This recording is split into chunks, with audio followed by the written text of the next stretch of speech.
Thor, god of thunder.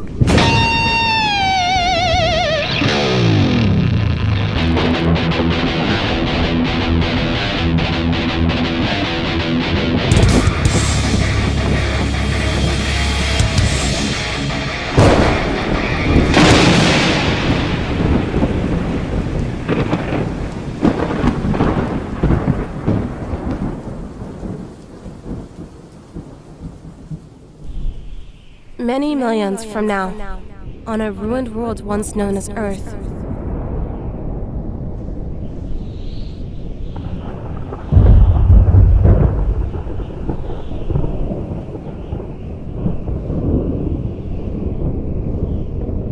Galactic! That's really him! The guy who eats planets! I thought he'd be taller. He's no bigger than a storm giant. I thought he'd be dead. No one's seen him in centuries. Galactus has killed more worlds than anything in this history of cosmos. More than supernovas. More than all the black holes in the heavens combined. Grandfather, I hope you know what this means. It means he should have brought his arm. Damn arm weighs a ton. Hurts my back. No! This means it's time to let go of Midgard once and for all. Grandfather Thor, please, look around you. There's nothing left of the world you once loved. You cannot risk a battle against a being as powerful as Galactus over nothing more than a distant memory. Someday, Norn's willing, you will be old as well, Frigg, my beloved granddaughter. And you may find that distant memories are all you have left. You and your sisters should stand back now. Oh no. Father, please don't do this! It's already done, girl. The thunder has spoken! Portal? No! You can't! Tell Asgard to close the Bifrost. No god is to set foot in Midgard, no matter what should befall here. You can't fight him! You can't possibly hope to...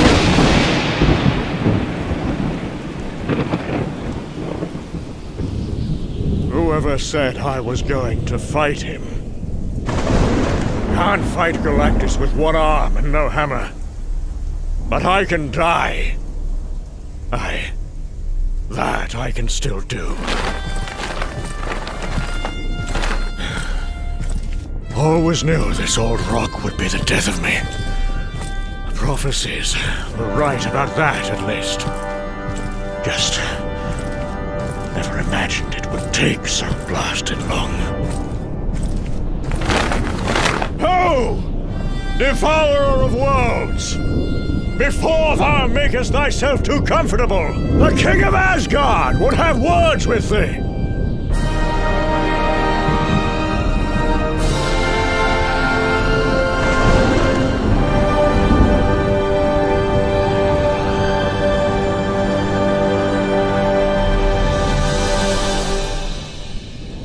The present day, Roxon, Oklahoma. Every day, somewhere in the cosmos, a world is dying. Some explode, others wither. Some murder every living thing upon their surface. Some are murdered themselves. But one truth is irrefutable throughout the universe. All worlds must die. Or so they say. I say, not here, not Earth, not while the god of thunder still draws breath. And what say you, Agent Rosalind Solomon of S.H.I.E.L.D.? I say I believe you, Thor. I just hope you know. This isn't a fight we can win in a day, or a year, or maybe in a lifetime. But that doesn't mean it's not worth fighting. Did I not tell you she was a fighter, Lady Clementine? You might have mentioned it. Refill? Aye, let the coffee flow. Lord William the Younger! More swine flesh and bird embryos! So, these books you've been reading. The Cemeteries in the Stars, Astral Autopsy, the Encyclopedia of Dead Planets, Heavenly Holocaust, a study of dying and diseases world by Ovidio Delicus, the god of eternal mobility. Where did you say you got these? A very special library very far from here. A place only gods can go. Called the Halls of All-Knowing. Please be extremely careful with them. If I so much as bend a page of these texts, there is a librarian there who will have my head. And you've been here reading these all night? I am the child of Gaia, the Earth Mother. I feel the planet's suffering, its rage. When I close my eyes, I hear the skies screaming. I will sleep when Midgard and its people are safe. Until then, I seek answers. Look at all these worlds that died, or were reduced to nothing. Worlds that no one could save. I had no idea there would be so many. Please tell me you learned something from these books that can help us.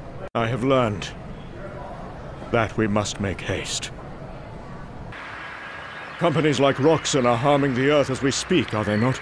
I believe they're a big part of a problem, yeah. Yet you haven't the proof needed to thwart them, in accordance with the laws of man. I'm working on it, but right now, no. This is the first time S.H.I.E.L.D. has ever had an environment task force. So far, against super cooperation like Roxxon, we're outmatched. You're smiling like someone who's going to get me into trouble. What do you know of lightning? It's an electrostatic discharge that occurs within the clouds or between. That's what you read in a book.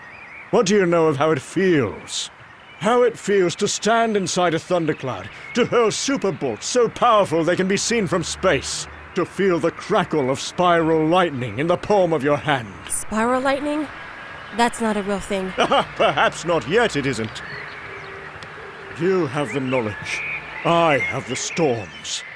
Together, we can fight to save this world from those who would harm it.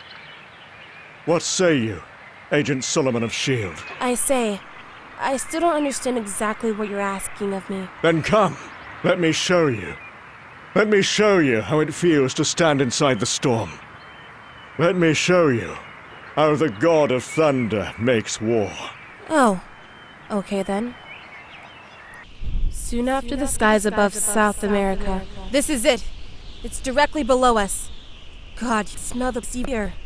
And you're absolutely certain there is no one inside? Scan it and scan it again. Whole place is automatic. It's too toxic for anyone to set foot inside. Then you have done your job, Agent Solomon. Now, it is time I do mine.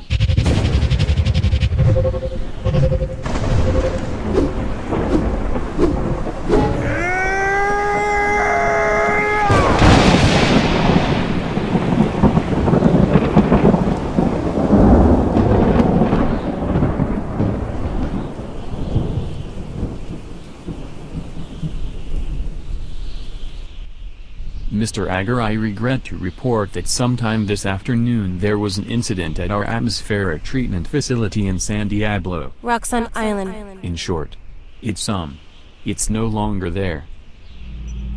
What do you mean no longer there? We're being told it was some sort of atmospheric anomaly. A localized superstorm. The village 2 miles away didn't see so much as a drop of rain. And yet our facility was completely obliterated by lightning. That amounts to a $400 million loss. And unfortunately, Mr. Agar, sir, that's not all. Similar storms later struck other facilities all over the globe. Some that belong to the Yashida Corp, some Alchemax, some of ours. 3 mobile factories, 2 iceberg processing plants, and our main East African evaporator. All completely totaled. But thankfully there was no loss of life. Oh, believe me, there will be. Collect on the insurance immediately. I want all of those facilities rebuilt. And doubled in size. We have talked to the insurance company, sir. And given the nature of the incidents, I'm afraid they're refusing coverage. In their estimation, this was a series of natural disasters. They've categorized the entire ordeal as an act of God. Yes. Well, I do believe they're right about that. Gentlemen, we are now officially at war. Our enemy has just drawn first blood. It's time to discuss our retaliation strategy.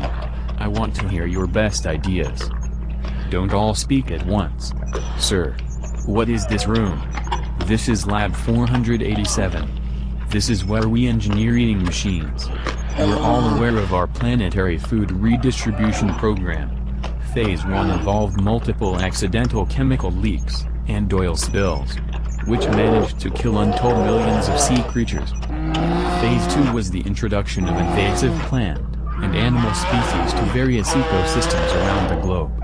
For example, the lionfish population receded in the Atlantic. At last report our voracious little lionfish are wiping out native species all along the American coast. These bears are phase 3. Their jaws and stomachs have been augmented. Their blood laced with amphetamines. And they've been genetically engineered to gorge themselves to the point of obesity. Basically they will not stop eating until they're dead. Or everything around them is dead. We plan on dropping them along the rivers in Canada to begin curtailing the salmon population.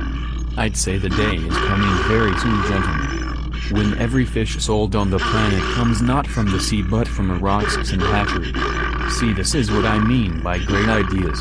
And that's something we could use a little more of around here lately, don't you think? Come now, gentlemen. Don't look so uneasy. These bears aren't man-eaters. I assure you. We've bred them to only eat fish. Oh look, I wonder what this button does. Oh my God. God indeed. We are at war with one gentleman. And I want to know how to hurt him. You are supposedly the brightest mind that Roxxon has to offer, so let the brainstorming begin.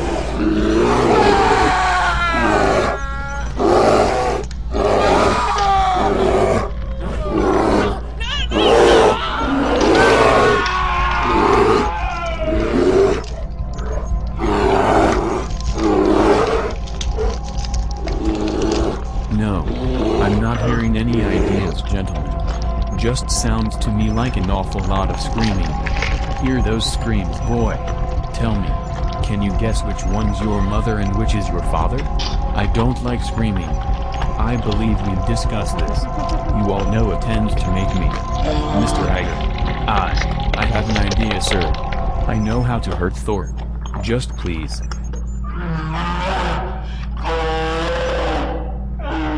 You have 30 seconds, Mr. Randolph. Wow.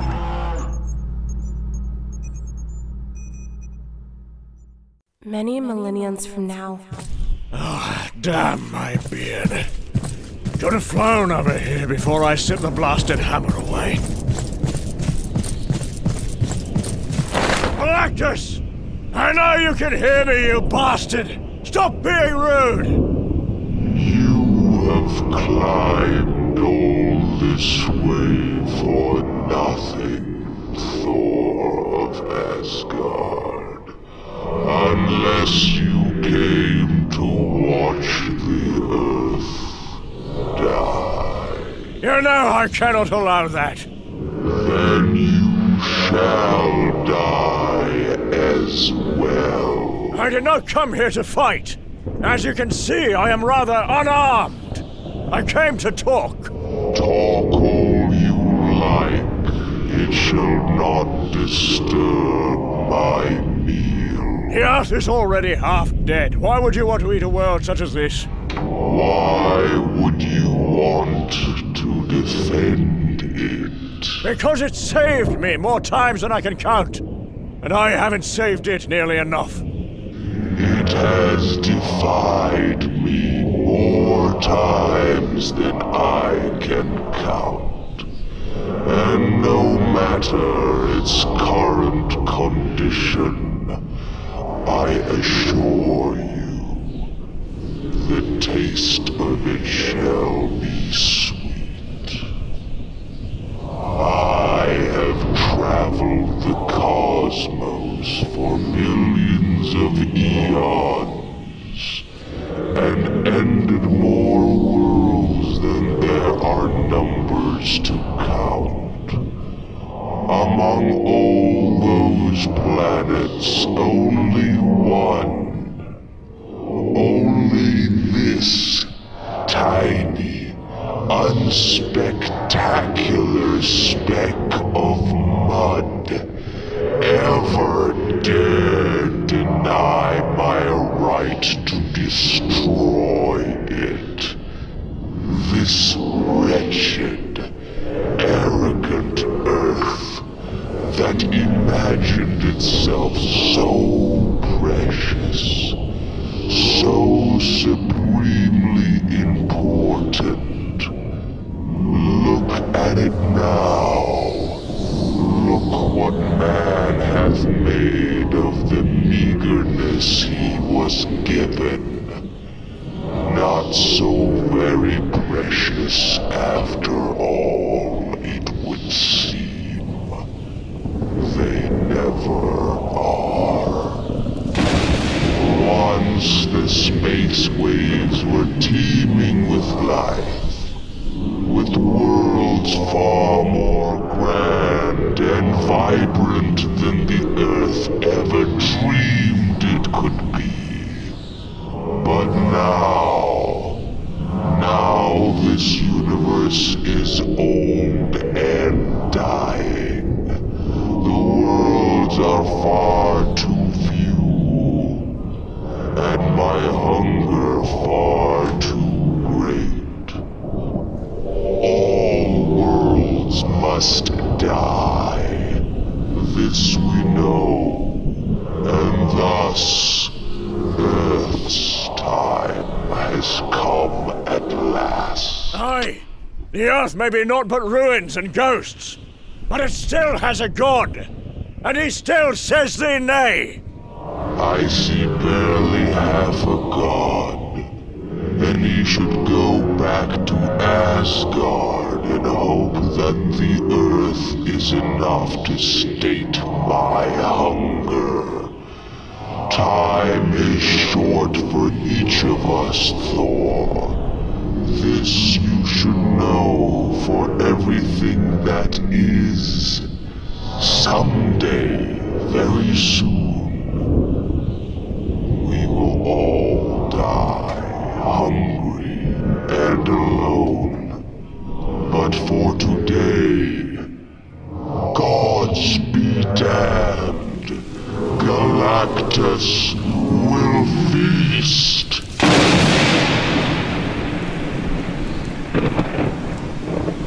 It would be so easy, he thinks, to let it slip away. All he needs to do is nothing. Perhaps that would be mercy. But Thor has never been the god of mercy. Galactus! This is your last warning! Step away from the Earth, now! We will find you another world to dine on, I swear! I dare not wish you harm! Harm? You truly believe you could harm the last living master of the power cosmic? I think your mind has gone soft, Asgardian. I am done showing you courtesy. You should have left me to eat in peace.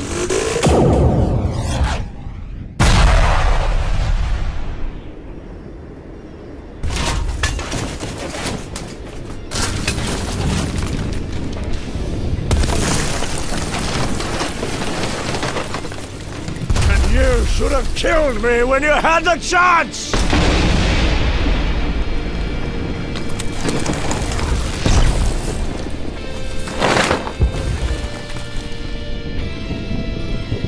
In some way, I am almost grateful to you for this, Thor. After all this time, it would have been a shame to have destroyed the Earth without killing someone who still cared for it. For Midgard!